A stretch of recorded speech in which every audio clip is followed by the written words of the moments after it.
আওয়ামী লীগ নিষিদ্ধ হবে কি না হবে সেটা তো বিএনপির বক্তব্যের বিষয় নয়। একটা নির্বাচন কমিশন সিদ্ধান্ত নিতে পারে, সরকার সিদ্ধান্ত নিতে পারে, যা যেসব রাজনৈতিক দল আওয়ামী লীগ নিষিদ্ধের কথা বলছে তারা তাদের বক্তব্য বলেছে। কাজে এখানে আমরা বিএনপি হিসাবে তো আমরা এই সিদ্ধান্ত নেওয়ার মালিক নয়। আমাদের মহাসচিব তো ইতিমধ্যে বলেছেন যে জনগণের সিদ্ধান্তর বিষয় এটা, এবং জনগণ সিদ্ধান্ত নেবে কারা নির্বাচন করবে কি না করবে। দুটি বিষয় নিয়ে কথা বলেছেন মূলত। একটি হচ্ছে বাংলাদেশের সার্বিক রাজনৈতিক পরিস্থিতি, গণতন্ত্রায়ন, এবং নির্দিষ্টভাবে তারা যে বিষয়টি নিয়ে আলোচনা করতে চেয়েছিলেন সেটা হচ্ছে যে নির্বাচনে তারা হয়তো মনিটরিং করতে আসতে পারেন, এবং যদি সেটা হয় তাহলে সেটা কিভাবে সম্ভব হতে পারে এবং সেটা কখন সম্ভব হতে পারে। তো মূলত এই বিষয়গুলো নিয়ে আমাদের মধ্যে আলোচনা হচ্ছে। আমি কারো সমালোচনা করতে চাই না।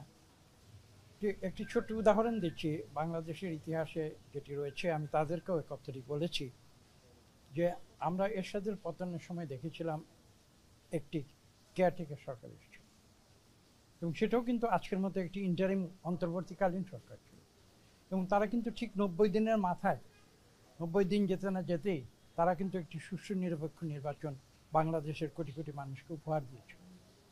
এবং আজকে পর্যন্ত বাংলাদেশের দীর্ঘ 54 বছরের ইতিহাসে আজকে কিন্তু সেই নির্বাচনটিকে নিয়ে কেউ কোনো সমালোচনা করেনি। কাজে এটা বুঝতে হবে যে নির্বাচন সুষ্ঠু এবং নিরপেক্ষ করতে গেলে যে অনির্দিষ্ট কোনো সময়সূচি নিতে হবে তার পেছনে কোনো যৌক্তিকতা নেই। এটা 90 দিনেও করা সম্ভব। এখন তো ইতিমধ্যে প্রায় 9 মাস হয়ে গিয়েছে। তো কাজে এই বিষয়গুলো তো মানুষের আলোচনায় আসবে অবশ্যম্ভাবী। এটা আমরা যদি নাও করি তাহলেও কিন্তু মানুষ চুপ করে থাকবে না। কাজে এই বিষয়গুলো নিয়ে আলোচনা হয়েছে, কত দ্রুত এটা করা যায় বা বিএনপি কখন এই নির্বাচনটি প্রত্যাশা করছে।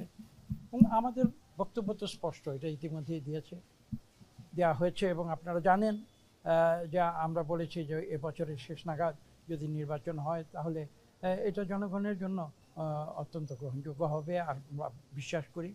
এবং কোনো অহেতুক যদি কোনো বিলম্ব হয় তাহলে যে সমস্যাটি আপনারা দেখতে পাচ্ছেন আজকে বাংলাদেশের যে রাজনৈতিক, সামাজিক এবং অর্থনৈতিক যে পরিস্থিতি, আইন শৃঙ্খলা যে পরিস্থিতি, সেটা কিন্তু আজকে থেকে 9 মাস আগে 5ই আগস্টের পরে যে পরিস্থিতি ছিল তা থেকে সম্পূর্ণ আলাদা।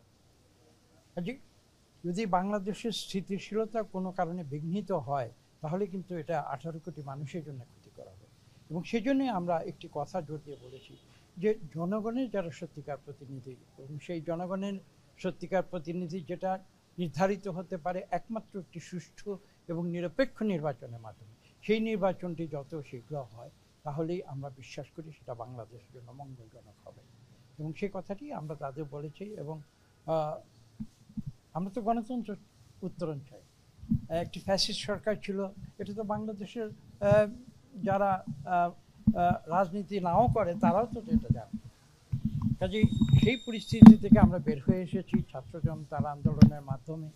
এটা বাংলাদেশের মানুষের গৌরব, এবং আমরা চাই যে এখন এই অন্তর্বর্তীকালীন পরিস্থিতি থেকে যত দ্রুত সম্ভব আমরা একটি সুষ্ঠু নিরপেক্ষ নির্বাচনের মাধ্যমে একটা গণতান্ত্রিক প্রক্রিয়ায় ফিরে যেতে পারি, যাতে করে দেশের মানুষের সত্যিকারের কল্যাণ সাধন হবে।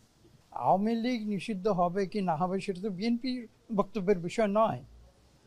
একটা নির্বাচন কমিশন সিদ্ধান্ত নিতে পারে, সরকার সিদ্ধান্ত নিতে পারে, যা যেসব রাজনৈতিক দল আওয়ামী লীগ নিষিদ্ধের কথা বলছে তারা তাদের বক্তব্য বলেছে। কাজে এখানে আমরা বিএনপি হিসাবে তো আমরা এই সিদ্ধান্ত নেওয়ার মালিক নয়। আমাদের মহাসচিব তো ইতিমধ্যে বলেছেন যে জনগণের সিদ্ধান্তর বিষয় এটা, এবং জনগণ সিদ্ধান্ত নেবে কারা নির্বাচন করবে কি না করবে। এটা হচ্ছে আমাদের যেটা বক্তব্য। তার সঙ্গে আমি নিজেরও একটি বক্তব্য যোগ করছি। আপনি আমাকে জিজ্ঞাসা করেছেন আওয়ামী লীগ নির্বাচনে আসবে কি আসবে না, বা তাদেরকে গ্রহণ করা হবে কি হবে না, বা তাদের নিষিদ্ধ করা হবে কি হবে না। আমি যদি বলি যে এই প্রশ্নটা আওয়ামী লীগকে কেন জিজ্ঞাসা করেন না? তারা কি আসলেই নির্বাচন করতে চায়? তারা কি আসলেই গণতন্ত্র চায়? সেটা তো আওয়ামী লীগকে বলতে হবে।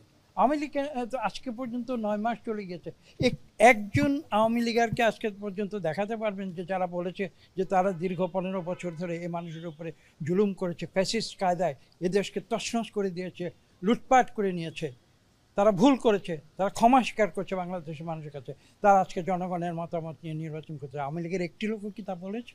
বলেনি। কাজে প্রশ্নটি আসলে আমাদের জিজ্ঞাসা করার কোনো প্রয়োজন নেই, এর উত্তর বাংলাদেশের 18 কোটি মানুষ জানে।